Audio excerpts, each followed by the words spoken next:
입니다.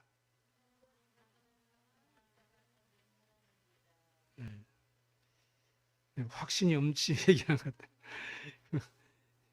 응답을 안 받고 싶은 모양인데 믿음대로 될 줄로 믿습니다. 어떤 우리의 방법과 우리 어떤 환경과 우리 어떤 배경으로 되어지는 것이 아니라 하나님의 능력과 말씀을 믿는 믿음으로 가능할 줄로 믿습니다. 그래서 오늘 제목은 전무후무한 응답을 받은 여호수아를 통해서 전무후무한 응답받을 사람이란 말씀 제목으로 하나 은혜 받는 시간 되기를 바랍니다. 하나님께서 한 시대에 후대 복음화, 세계 복음화를 위해서 아브라함을 복의 근원으로 택하신 것처럼 이 시대 여러분을 복의 근원으로 택함 받은 것입니다. 가정과 후대와 또 가문과 시대를 살릴 전무후무한 응답의 증인으로 여러분을 부르셨다는 사실을 확실하게 믿으시면 믿음대로 될 줄로 믿습니다. 불신자, 완전히 불신자 가정에서 태어나가지고 우상 숭배하면서 살다가 어느 날 하나님의 은혜로 예수를 믿고 구원을 받아서 교회에 다니면서 신앙생활을 하게 된다면 그 사람은 그야말로 전무후무한 사람입니다. 특히 이 우상 숭배, 어떤 특별한 종교 이런 것을 믿고 사는 가정에서 예수님을 믿고 신앙생활을 하게 되면 그때부터는 심한 갈등이 이렇게 오게 되죠. 아니 갑자기 무슨 교회 다닌다고 그러느냐, 우리 집안은 종교가 다른데 종교가 같이 이렇게 같아야지, 또 우리 집안은 대대로 조상을 섬기고 살았던 집안인데 지금 너 무슨 짓을 하는 거냐, 이렇게 가정에서부터 심한 갈등을 겪게 됩니다. 또 그걸 꿋꿋이 지키면서 신앙생활하고 교회를 다니면서도 많은 제약 조건들이 많죠. 그래서 나는 그냥 절 다니겠다, 성당 가겠다, 이런 분들의 이 얘기를 들어보면 거기다 뭐에 부딪히냐면 술, 담배, 제사, 여기에 딱 부딪힙니다. 다른 교회에서 절도 다 뭐 제사 지내고 성당도 다 제사 지내라고 그러는데 술도 먹고 담배도 먹고 그러는데 그래도 아무 이상이 없는데 왜 교회는 술 먹어도 안 되고 담배 피워도 안 되고 제사 지내도 안 된다고 하느냐, 이렇게 얘기를 하죠. 제사 얘기는 했지만 술, 담배 얘기는 성경이 없습니다. 예. 그런데 이제 보통 이제 신앙생활 하시는 분들은 이제 그런 술, 담배, 기호식품도 절제하고 세상 사람들과 좀 구별된 것을 이렇게 그 사람들을 이렇게 기준으로 삼고 있는 거죠. 그러니까 인간 관계 속에서도 많은 손해를 보기도 합니다. 저는 지금까지 그렇게 전화를 하고 막 이렇게 해서 와가지고 동창회 좀 참석하라고 이렇게 수도 없이 이렇게 전화가 맨날 와요. 그런데 단 한 번도 동창회에 가본 적이 없습니다. 왜냐? 시간이 안 맞아요. 시간이. 성도란 것은 뭐냐? 신자와 불신자의 삶 속에서 우리는 시간적으로, 환경적으로, 영적으로 완전히 구별된 삶을 사는 사람이 성도입니다. 그러면 불신자들하고는 완전히 뭐 이렇게 대적을 하고 이렇게 오직 하나님, 오직 말씀 이렇게만 하고 살아나냐, 그 말을 쓰면 아니잖아요. 우리는 그들을 이해하고 그들과 함께 살면서도 하나님께 예비하는 삶을 향해서는 확고한 주관성 있는 믿음이 있어야 됩니다. 그래야만이 사람의 환경의 문제 속에 흔들리지 않아요. 거다 많은 성도들이 이렇게 불신자들과의 어떤 관계 속에서, 그 인간 관계 속에서 참 예배를 놓치고 흔들리는 경우가 너무나 많습니다. 계시록 3장 14절에서 22절에 보니까 예수님께서 아시아 교회 7교회를 책망하시면서 5교회를 책망하시고 2교회 칭찬하셨는데 그 책망받은 교회 중에 라오디게아 교회를 향해서 하신 말씀이 있습니다. 창조의 근본이 되시고 되시는 그리스도께서 하신 말씀이에요. 내가 네 행위를 아노니 네가 차지도 아니하고 뜨겁지도 아니하도다. 네가 차든지 뜨겁든지 하기를 원한다고 말씀합니다. 그러면서 네가 이같이 미직지근해가지고 차지도 않고 뜨겁지도 않기 때문에 내 입에서 너를 토하여 버리리라, 이렇게 말씀합니다. 무슨 말입니까? 우리는 시간적으로, 환경적으로, 영적으로 불신자들과의 삶과는 구별된 삶을 살 수밖에 없어요. 그렇기 때문에 우리는 예배하는 삶에 대해서 확고한 주관성 있는 믿음을 우리가 붙잡아야 됩니다. 특별히 이 비대면 시대가 되다 보니까요, 영상을 통해서 예배를 하는 사람도 많아지고요. 이게 1년여 3년이 되다 보니까 이것이 아예 습관화가 되어가지고 그 교회 오는 것, 그 거리조차도 이제 힘들어하는 그런 지경이 되어버렸어요. 그런 부모 밑에서 자라나는 신앙생활하는 자녀들은 어떻게 될까요? 그 영향을 그대로 받을 수밖에 없는 것입니다. 복음을 가진 택하신 백성들은 어떤 환경 속에서도 흔들리지 않는 그런 믿음이 회복되어야 됩니다. 성경 7 렘넌트들이 그랬고, 히브리서 11장의 인물들이 그랬고요, 로마서 16장에 기록된 많은 전도자들의 그들의 삶을 그랬어요. 핍박과 환난과 죽음이 와도 믿음을 잃지 않고 언약을 붙잡고 언약의 바통을 전달했던 전도자의 삶을 누렸던 것을 볼 수 있습니다. 어느 날 갑자기 예수님을 믿고 나니까 그때부터 이제는 가정 생활이 어려워져요. 우상 숭배하는 그 가정의 경우에는 특히 그렇죠.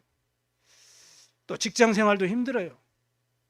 같은 동료들끼리 이렇게 모여서 또 술도 먹고 또 놀러도 가고 모임도 가져야 되는데, 나는 이 시간에 예배 드려야 되고, 난 이 시간에 교회 중요한 그 모임이 있어서 못 가고, 이러다 보니까 직장 생활 안에서도 소외되어지고 이렇게 힘들어하는 그런 신앙생활을 하기도 합니다. 또 함께 늘 만나고 늘 자고 늘 이렇게 함께 했던 그런 친구 관계도 서서히 이제는 그 속에서도 소외되어지고 하나 되지 못하는 그런 경우가 있죠. 왜냐? 시간표가 안 맞아요. 그래서 한 번도 가보지는 못했습니다. 가고 싶은 마음은 있지만은 시간이 안 맞아요. 동창회 한다 하면 토요일, 일요일 날 하거든요. 그건 저에게는 가장 중요한 시간이고 그 어떤 시간보다도 귀한 시간이기 때문에 그 시간은 거기에 갈 수가 없어요, 제가요. 그러니 어쩔 수 없이 못 가는 거죠. 예수님께서 어떻게 말씀하냐? 내 집안 식구가 원수다, 이렇게까지 말씀. 왜 그렇게까지 말씀합니까? 이 복음이 너무나 시급하기 때문에 가장 우선시해야 될 귀중한 말씀이죠. 그래서 마태복음 12장 29절에도 내 집에 강한 자를 먼저 결박하지 않고는 그 집에 들어가서 그 세간을 강탈할 수 없다라고 말씀합니다. 예수님께서도 주 예수를, 바울이 그러죠. 주 예수를 믿으라, 그래야면 너와 내 집이 구원을 얻으리라고 사도행전 16장 31절을 통해서도 확실하게 말씀을 주고 있습니다. 이렇게 복음 가진 한 사람을 통해서 하나님은 가정과 가문을 살리고 시대를 살리는 절대 계획을 두고 여러분을 먼저 구원하시고 여러분을 먼저 택하셨다는 사실에 대해서 참된 감사를 회복하는 시간이 되어야 됩니다. 그렇다면 여호수아처럼 전무후무한 응답받을 사람은 그러면 여호수아는 어떤 사람이었고 우리는 그럼 어떤 언약을 잡아야 되겠습니까? 첫 번째입니다. 하나님의 절대 언약 속에 있는 사람이 되면 돼요. 다시 말하면 하나님의 절대적인 약속의 말씀을 붙잡는 사람이라는 말씀. 저와 여러분이 하나님의 약속의 말씀을 확실한 증거로 붙잡으시면 되는 것입니다. 창세기 37장에 보니까 요셉이 꿈을 꾸었습니다. 꿈을 꾸어가지고 하나님의 계획을 한 게 아니고 야곱을 통해서 하나님의 언약의 말씀을 들었어요. 하나님의 절대 언약에 대한 언약의 말씀을 듣고 그걸 늘 마음에 다 가슴에 품고 기도하는데 꿈에 나타날 만큼 그만큼 각인뿔이 체질되었던 것이죠. 그게 바로 세계복음화의 꿈 아닙니까? 그 언약을 잡았는데 요셉은 오히려 더 감옥에 가게 되고 또 이제는 노예로 팔리게 되고 이런 많은 어려움과 고통을 겪었죠. 그러나 요셉은 하나님의 붙잡은 그 절대 언약 속에 있었기 때문에 결국에는 바로 왕도 살리고 애굽도 살리게 된 거예요. 출애굽기 3장에 보니까 모세 얘기가 나옵니다. 나이 80대 가지고 아무것도 할 수 있는 희망과 이제 능력도 부족한 그런 모세를 나이 80대 하나님께서 호렙산을 부르셔가지고 중요한 약속 말씀, 절대 언약을 주셨습니다. 그게 뭐예요? 출애굽기 3장 18절 희생제사 피 언약이죠. 이 복음을 붙잡도록 말씀하신 것이죠. 이 언약을 잡았는데, 이 절대 언약 속에 있었는데 하나님은 모세를 통해서 어마어마한 능력을 행한 것입니다. 모세의 능력은 아무런 필요가 없습니다. 우리의 능력은 아무 필요가 없어요. 하나님의 절대 언약을 붙잡고 그 속에 있으면 하나님이 그 언약을 이루실 줄로 믿으시기 바랍니다.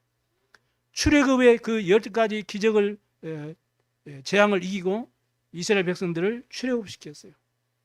앞에 홍해가 막혔는데 하나님께서 모세의 언약 붙잡은 모세의 기도를 들으시고 홍해를 갈랐습니다.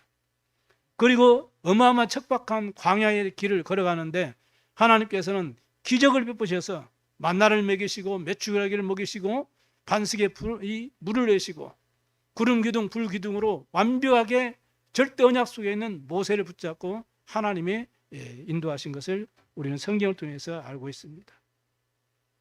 그 모든 모세를 통해서 하나님이 함께 하시고 역사하신 것을 두 눈 보고 똑똑히 보고 체험했던 여호수아에게 주님 말씀하셨어요.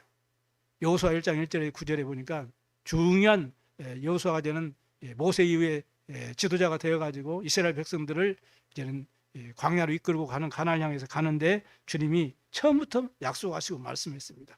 두려워하지 말라, 놀라지 말라, 담대하라. 왜요? 모세와 함께 했던 것 같이 내가 너와 함께 하겠다 그랬어요.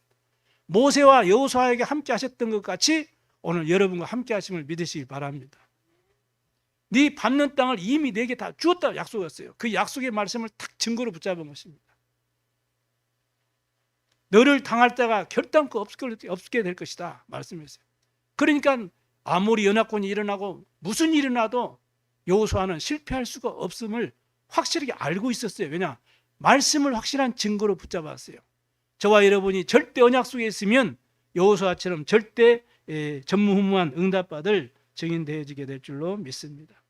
그래서 여호수아가 언약 잡았는데 요단을 갈랐어요. 이 전무후무한 응답을 받았다니까. 여리고를 무너뜨렸어요.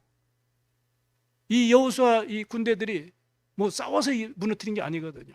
그냥 언약 잡고 언약궤를 따라서 제사장을 따라서 믿음으로 불신앙하지 않고 그냥 돌았어요. 외치라고 했어요. 그냥 외쳤어요. 하나님께서 무너뜨린 것입니다. 아멘. 여러분에게 있는 여리고가 무너지게 되기를 바랍니다. 절대 언약 붙잡고 언약 속에 있으면 돼요. 그 아이성 싸움에서 자기 어떤 생각을 가지고 자기 방법으로 싸우다가 실패했잖아요. 다시 깨닫고 이제는 언약을 딱 붙잡고 아이성을 이제 성과 싸웠는데 하나님께서 승리케 하신 것을 볼 수 있습니다. 저와 여러분이 여호수아가 말씀의 증거를 붙잡고 오늘 아모리 연합군과 싸움을 하게 된 것입니다. 하나님께서 전무후무한 응답으로 역사하셔서 승리케 하셨어요. 이 응답을 여러분이 받을 응답으로 붙잡으시기 바랍니다. 큰 우박덩이를 내려가지고 오히려 이스라엘 군대 창칼에 죽은 사람보다 훨씬 많이 죽었다고 말씀합니다. 태양과 달을 멈춰서서 하나님께서는 아모리 연합군을 물리치도록 축복하셨어요. 이 이스라엘 백성들이 있던 그곳에서 이 길갈까지 이렇게 쉽게 오늘 말씀하잖아요. 길갈에서 올라왔다 그랬거든요. 이 미디안 이 족속이 있는 데까지 그 거리가 35km입니다. 여기서부터 아마 장성 정도의 거리가 돼요. 그 거리 그때는 어떻게 해서 걸어가야 돼요. 그러니까 종일 걸어가야 돼요. 걸어가는데 이제 뭐 해가 떨어지면 그 지리를 알 수도 없고 길도 몰라요. 그러면 어떻게 돼요? 그 지리를 너무나 잘 알고 있는 이 다섯 왕 족속들의 이 군대들하고 싸우면 백전백패하거든요. 그러니까 믿음 언약 작 증거 붙잡고 기도한 거예요. 태양아 달아 아야는 골짜기에 거기에 머무르라. 기드온에 머무르라. 그러니까요 해가 져야 되는데 해가 안 지고 딱 써 있는 거예요. 그래서 결국에는 그 35km라는 그 먼 길을 걸어서 가가지고 그 피곤할 텐데 해가 중간에 딱 떠 있으니까요. 싸워서 이기게 된 거예요. 근데요 연약한 이스라엘 군대를 알고 하나님께서 우박을 내려가죠. 얼마 전에 캐나다에서 우박을 내렸는데 사진 보니까 주먹보다 크더라고요. 그러고 보니까 아마 이 차를 받쳐놨는데 차에 막 떨어져가지고 차 본네트가 막 이게 오그라들고 차 유리창이 다 깨지고 그랬더라고요. 그게 사람 머리에 떨어졌어 봐요. 죽잖아요. 그러니까 그럴 수 있겠다 생각 들더라고요. 이렇게 큰 우박이 막 하늘에 내리니까요. 그것 맞고 죽은 사람이 더 많았다고 성경은 말합니다. 전무후무한 응답받은 여호수아. 이 응답이 우리가 받아야 될 응답으로 붙잡으시기 바랍니다. 핍박과 어려움 속에서도 사도행전 1장 1절 8절 보니까 오직 그리스도 오직 하나님 나라 오직 성령 충만한 미션과 이 언약을 정확하게 이 복음을 붙잡았던 제자들이 초대교회 성도들이 모여서 전혀 기도에 힘쓰니까 무슨 일이 났어요? 바람 같은 불 같은 성령의 충만한 역사가 났거든요. 오늘 이 응답이 여러분의 언약을 붙잡아주길 바랍니다. 우리는 절대 언약 속에서도 우리에게 항상 우리가 따라다니는 것이 있습니다. 그게 바로 문제와 갈등과 위기입니다. 그러나 우리가 절대 언약 속에 있으면 그 언약 붙잡고 기도하면 하나님은 그 문제 속에 하나님이 주시는 답을 보게 하실 것입니다. 여러분 특별히 사랑과의 갈등 속에서 속지 마시고 언약 붙잡고 기도하면 하나님은 하나님이 주시는 갱신을 할 수 있도록 주님이 힘 주실 것입니다. 때로는 위기가 있고 또 힘든 상황이 있어도 언약 잡고 정말로 절대 언약 붙잡고 기도하면 하나님께서는 반드시 그것이 기회가 되도록 만들고 그것이 오히려 증거가 되도록 여러분에게 축복하실 것입니다. 그래서 아무런 도움이 없어도 많은 사람을 살 수가 있고 아무것도 없어도 모든 현장을 살리는 전무후무한 응답의 사람으로 여러분을 쓸 줄로 믿습니다. 예수님께서 승천하기 직전에 마지막 말씀하셨어요. 오직 성령에게 말씀이 내가 권능을 받고 예루살렘, 유대, 사마리아와 땅끝까지로 내 증인이 되리라고 약속하셨습니다. 그래서 저와 여러분이 절대 언약만 붙잡고 있으면 하나님이 하실 줄로 믿습니다. 그럼 절대 언약이 뭐겠어요? 이 66권이 언약이지만 절대 언약이 뭐겠습니까? 올 한 해 하나님이 우리에게 주신 약속의 말씀이 있어요. 보라 내가 새 일을 행하리라.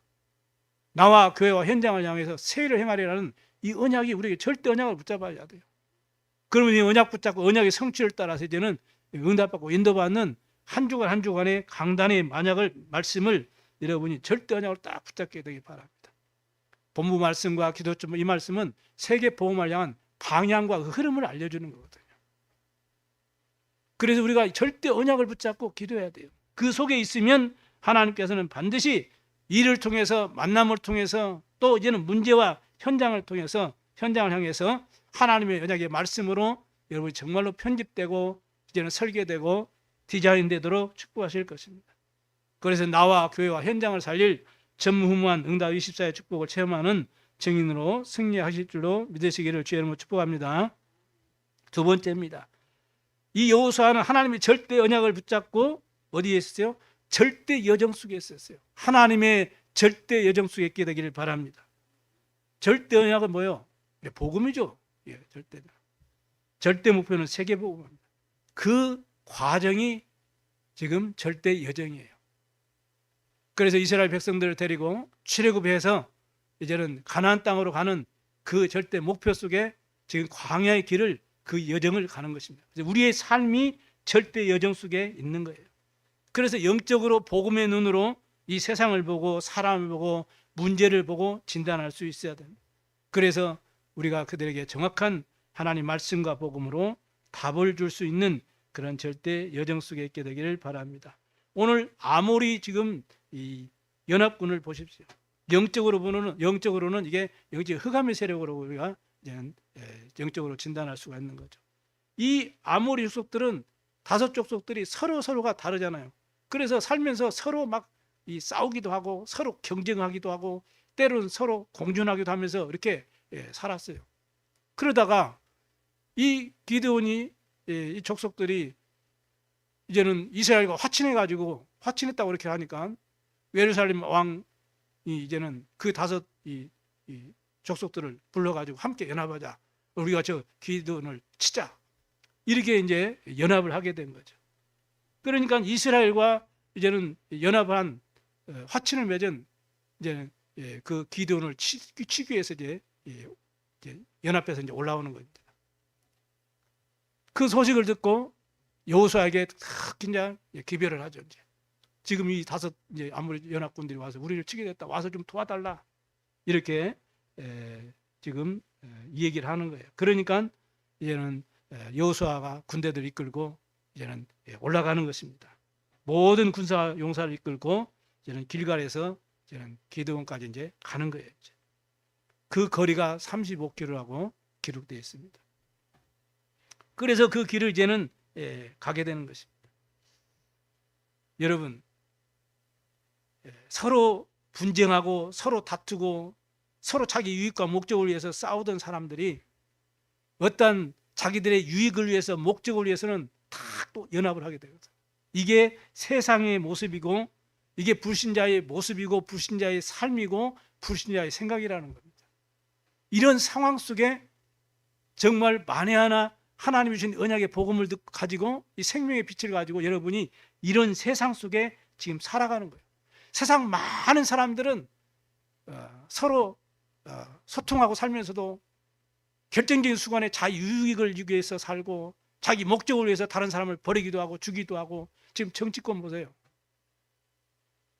자기들의 목적을 위해서 도와줬던 사람을 이제 토사구팽 팽시키는 거냐 몰아내고 이제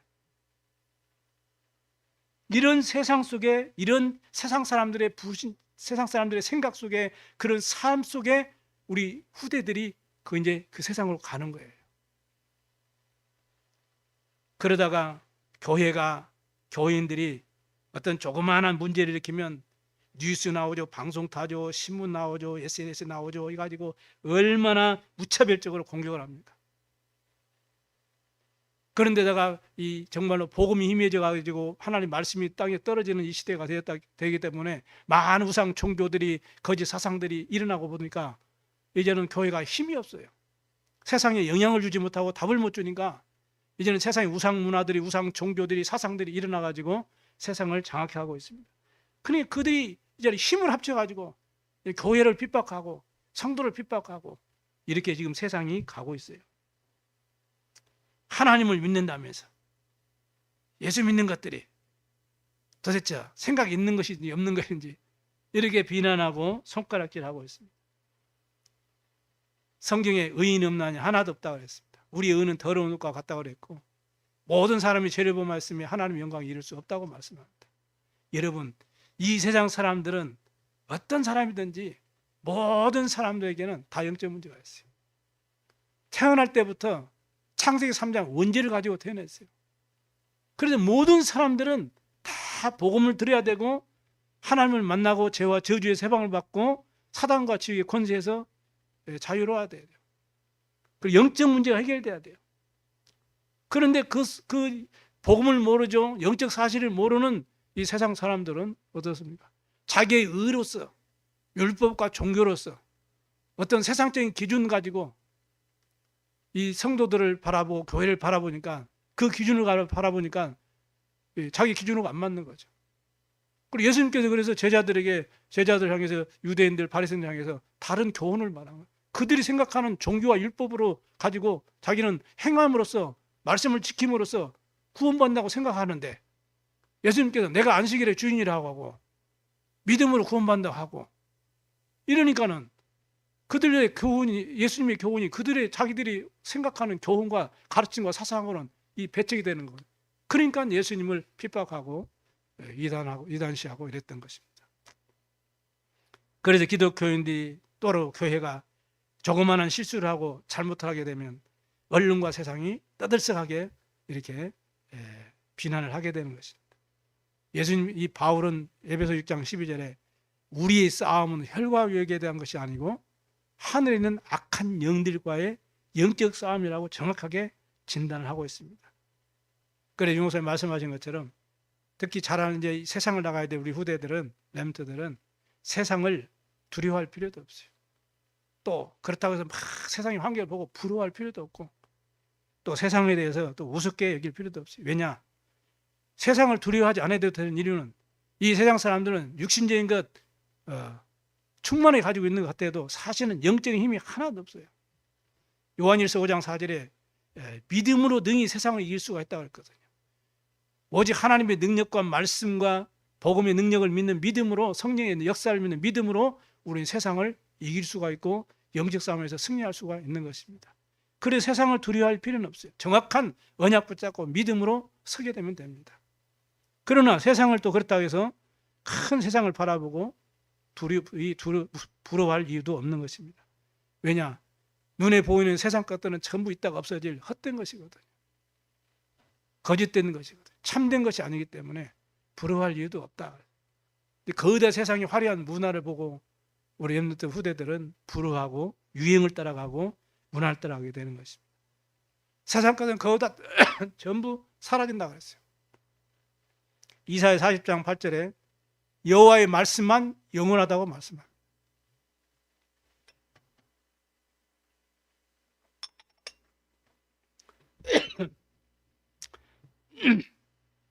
그래서 여러분이 세상을 부러워할 이유가 없어요. 하나님의 영원한 말씀을 붙잡게 되기를 바랍니다. 그렇다고 해서 세상을 우습게 보면 안 돼요. 왜냐? 세상의 주인이 누구예요? 사단이에요. 그래서 우리 렘들은, 우리 성도들은 세상 나라도 알아야 되고 사단의 나라를 알아야 되고 하나님의 나라를 알아야 돼요. 이게 올바른 세계관을 가진 눈이라고 말씀합니다. 이 세상 나라는 어떤 나라입니까? 사단의 나라는 에베소 2장 2절 세상 풍속을 쫓고 공중 권세 잡은 자를 따르는 세상. 그래서 하나님 모르는 사람들은 우상 숭배해야 되고 종교를 섬겨야 되고 이런 것입니다. 그런데 그 배후에 그걸 통해서 누가 역사해요? 악한 영이, 불순종하는 아들들 가운데 역사하는 영이다 그랬거든요. 이 악한 영이 이 세상을 주관하고 있는 것입니다. 그래서 이 땅에 하나님의 나라가 이루어져야 되는 것입니다. 그래서 예수님께서 하나님의 나라에 대해서 처음부터 마지막까지 말씀하셨어요. 자, 그렇다면 우리 하나님의 절대 계획을 이제 찾으면 되죠. 어떻게 하면 됩니까? 언약을 붙잡고 기도하면 하나님이 깨닫게 해주세요. 문제가 있고 어려움이 있고 이유가 있습니까? 그 현실을 바로 봐야 돼요. 믿음이다 하면서 현실을 회피하거나 그걸 묵인해서는 안 되죠. 실제적으로 내가 지금 있는 어려움과 문제인데 그걸 회피한다고 해서 그게 없어지는 게 아니잖아요. 현실을 봐야 돼요. 그러면서 그것보다 더 깊은 사실을 볼 수 있어야 돼요. 더 중요한 것은 그 더 깊은 진실을 보아야 돼요. 그리고 그것보다 더 앞선 영적 사실을 봐야 돼요. 결국에는 정말로 복음이 필요하구나. 복음이 없어서 그렇구나. 말씀을 놓쳐서 그렇구나. 그래서 하나님의 절대 주권 속에서 절대 계획을 찾도록 기도하는 것입니다. 그래서 하나님의 절대 언약을 붙잡고 절대 예정을 가게 되는 것이죠. 이사야서를 통해서 60장 1절 2절 보니까 일어나 빛을 발하라고 말씀합니다. 왜냐하면 이 세상과 모든 만민이 캄캄하고 어두운 가운데 빠져 있다고 그랬어요. 쉽게 말하면 흑암 가운데, 저주 재앙 가운데 빠져 있는 것입니다. 그래서 빛을 발하라고 우리를 세상의 빛으로 부르셨어요. 그 정도가 아니죠. 우리를 왕 같은 제사장으로, 택한 백성으로, 족속으로, 거룩한 나라로 이 귀한 빛에 들어가게 하신 이 아름다운 덕을 선포하게 하셔. 이 복음의 빛을 비추도록 우리를 택하신 줄로 믿습니다. 그래서 하나님의 절대 작품을 남기는 그러한 전무후무응답을 주셔서 증인으로 여러분을 축복할 줄로 믿습니다. 여호수아는 절대 언약을 붙잡고 절대 여정 속에 있었어요. 그래서 흔들리지 않았던 것을 볼 수 있습니다. 그래서 하나님의 절대 목표를 이루어가게 되는 것이죠. 그래서 세 번째는 하나님의 절대 목표 속에 있는 사람은 전무후무한 응답받을 증인이 될 줄로 믿습니다. 세계 복음화가 하나님의 절대 목표죠. 그래서 예수님께서 부활하셔서 마지막 메시지가 너희는 가서 모든 족속으로 제자 삼으라. 또 만민에게 가서 복음으로 치유해 줘라. 그리고 베드로에게 어린 양을 먹이라. 우리 후대들을 서밋으로 세우는 것. 이렇게 해서 땅 끝까지 증인되라 하신 절대 목표의 말씀을 주셨습니다. 이 언약을 붙잡은 사람에게는 하나님께서는 믿음으로 기도할 때 반드시 응답하시고 승리하도록 축복하셨죠. 이 언약을 붙잡고 가는 이 절대 목표 속에 있는 여호수아가 이제는 아무리 다섯 왕들과의 싸움을 싸울 때 하나님께서는 큰 우박을 내리시고 또 태양과 달을 멈추셔서 전쟁에서 이기도록 주님이 응답하셨습니다. 오늘 여러분이 기도하시 바랍니다. 하나님, 나와 교회와 내 학업과 내 협의 현장에 응답하셔서 우리 후대들과 이 시대를 살리는 전무후무한 응답의 시작이 되게 하여 주시옵소서. 기도하시 바랍니다. 이 기도 속에서 여러분이 문제가 있으면 그걸 기회로 삼으면 돼요. 문제를 회피하려고 하지 마시고 그 속에서 하나님의 절대 계획을 붙잡고 하나님의 절대 말씀의 증거를 붙잡고 여러분이 믿음으로 도전하시면 하나님의 정확한 시간표 속에 반드시 하나님의 증거와 응답을 주셔서 증인으로 승리하게 할 줄로 믿습니다. 왜냐? 우리는 하나님의 자녀입니다. 기도에서 응답받을 특권과 자격이 있는 하나님의 자녀이기 때문에 그래요. 그래 우리는 기도 응답에 확신을 가져야 돼요. 야고보 1장 5절에 말씀합니다. 너희 중에 누구든지 지혜가 부족하거든 후히 주시며 꾸짖지 않으시는 하나님께 구하라. 그리하면 주시리라고 말씀합니다. 예레미야 3장 33장 1절에 3절에도 말씀합니다. 이 일을 행하시는 여호와 그 일을 지어 성취하시는 여호와 여러분에게 어떤 문제가 있고 어떤 일이 있습니까? 그것을 만드신 분이 여호와시라고 말씀합니다. 그것을 또 해결하시고 응답하실 분도 여호와시라고 말씀합니다. 그래서 너는 내게 부르짖으라. 내가 알지 못하는 크고 은밀한 일을 내게 보이라고 분명하게 기도 응답의 확신을 말씀을 주셨어요. 지금까지 너희가 아무것도 구하지 아니하였으나 구하라 거리하면 받으니 너희 기쁨이 충만하리라. 예수님께서도 요한복음 16장 24절에 제자들에게 말씀하셨습니다. 그런데 야고보 4장 2절에 3절에 보니까 너희가 얻지 못하면 구하지 아니하기 때문이요 그랬어요. 첫 번째는 정말로 기도하지 않기 때문에 그렇다는 것이죠. 그리고 두 번째는 구하여 받지 못한 것은 정욕으로 쓰려고 잘못 구하기 때문이라고 그랬습니다. 우리가 잘 생각해 보셔야 될 내용이죠. 그래서 예수님께서 너희가 내 이름으로 구하라 내가 시행하리라고 기도 응답의 약속을 분명하게 주셨어요. 여러분이 절대 언약 속에 절대 예정 속에 있으면서 절대 목표 속에서 하나님이 주신 약속 말씀 붙잡고 기도하면 주님 반드시 응답할 줄로 믿습니다. 의인의 간구는 역사하는 힘이 많으니라 그랬거든. 그래서 여호수아가 기도하는데 하나님께서 역사하셨잖아요. 큰 우박으로 태양과 달을 멈추는 전무후무한 응답으로 역사하셨던 것을 볼 수 있습니다. 이 응답이 여호수아만 받는 응답이 아니고 이 시대를 언약 잡고 세계복음화의 시대 살려는 이 귀한 축복 속에 있는 저와 여러분과 우리 교회에도 반드시 주시는 약속인 줄로 믿습니다. 그래서 약속의 말씀을 붙잡고 증거를 가지고 태양아 멈춰라, 달아 멈춰라. 그 응답 그대로 하나님이 응답하신 것을 볼 수 있죠. 이건 어떤 소설책이 아니고 13절에 그랬죠. 야살의 책에 중천의 태양이 머물러서 거의 종일토록 속히 내려가지 아니했다고 기록되지 아니하였느냐. 역사적인 기록이에요. 이 사실이 무디 과학원에서 실제적으로 발견했다고 그러잖아요. 하나님의 말씀은 지금도 성취되는 말씀을 믿으시기 바랍니다. 믿음의 기도는 병든 자를 구원하려니 그랬어요. 병든 자를 위해서 너무 크게 걱정하지 마시고 정말 하나님의 뜻과 계획이 있음을 알고 믿음으로 기도하시길 바랍니다.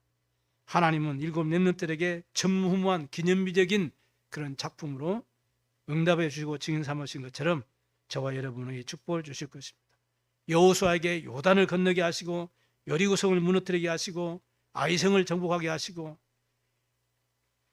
또 아모리 연합군을 이기게 하신 전무후무한 응답을 하나님은 주신 것처럼 저와 여러분에게도 주실 줄로 믿습니다. 그래서 우리 교회가 세 가지 뜰을 갖추고 237 치유섬을 운동하는 정말로 오직 복음 전하는 교회로 여러분이 언약 붙잡고 기도하시 바라고 정말 렘넌트 왕국이 되는 그런 교회를 세울 수 있도록 여러분 기도하시 바랍니다. 이것이 내 인생의 절대 목표로 붙잡고 기념비적인 인생작품, 신앙작품을 남기는 믿음의 기도가 시작되기를 주의 이름으로 축원합니다. 결론을 마치겠습니다. 이 여호수아는 어떤 사람이었느냐? 민수기 27장 18절에 보니까 여호와께서 모세에게 이르시되 눈의 아들 여호수아는 그 안에 영이 머무는 자니라 그랬습니다. 그러니까 무슨 말이에요? 성령으로 충만한 자였어요. 창세기 41장 38절 요셉의 특징도 그랬죠. 여호와의 영이 충만한 자라고 말씀합니다. 다윗도 그랬죠. 사무엘상 16장 13절 보니까 다윗에게 여호와 영이 충만했다고 말씀했어요. 엘리사에게도 마찬가지입니다. 엘리사가 기도했는데 뭘로 기도했습니까? 영감의 갑절을 달라고 기도했어요. 그 응답 받았어요. 한마디로 성령에 충만한 사람이었어요. 저와 여러분이 응답 받으시기 바랍니다. 예수님께서도 오직 성령이 내게 임하시면 권능받고 증인되라고 말씀하셨어요. 그래서 언약 잡은 초대교회 성도들이 마가다락방에서 기도에 집중했는데 모든 거기에 모인 120명이 단 한 명도 빠짐없이 성령의 충만함을 힘입고 세계복음화에 쓰임받았던 것을 볼 수 있습니다. 그 축복을 받은 바울은 회당운동을 통해서 세계복음화의 주역으로 쓰임받았죠. 그렇다면 우리는 이 축복을 언제 받으면 되겠습니까? 평상시 어떻게 해요? 서밋타임을 통해서. 그래서 하루 중에 정말로 하나님 앞에 내가 나를 집중할 수 있는, 하나님 중에 힘을 얻을 수 있는 그런 서밋타임을 꼭 가지시기 바랍니다. 이 시간을 통해 여러분이 하나님과 정말 1대1로 대면하고 소통하면서 행복한 시간, 영적인 힘을 얻는 시간, 여러분 영적인 상태가 기경되어지고 옥토와 같이 다 기경되어지는 그런 축복의 시간이 되기를 바랍니다. 7렘넌트들은 미리 살릴 플랫폼으로 파수망대로 안테나로 세워져서 시대의 재앙을 막고 이 언약의 바통을, 이 언약의 여정을 가고 이 언약의 바통을 후대에게 전달했어요. 이번에 우리 25차 WRC를 통해서 받은 언약의 바통을 우리 모든 성도들이, 우리 후대들이 딱 붙잡고 믿음의 경주를 할 수 있기 바랍니다. 어떤 것에도 차단당하지 않고 절대 언약 붙잡고 절대 여정 속에 절대 목표를 붙잡고 미래 살릴 플랫폼으로 파수망대로 안테나로 여러분이 되어져 가지고 237 5천 종족 살리고 세계보고하는 전무후무한 응답받는 증인 다 되시기를 주의 이름으로 축복합니다. 기도하겠습니다. 하나님 감사합니다. 오늘 이 시간 성삼위 하나님께서 충만하게 역사하시고 보호자의 능력 9가지로 축복해 주시고 정말로 하나님 원하는 파수망대 플랫폼 안테나가 되어서 3시대 살리고 237 5천 종족 살리는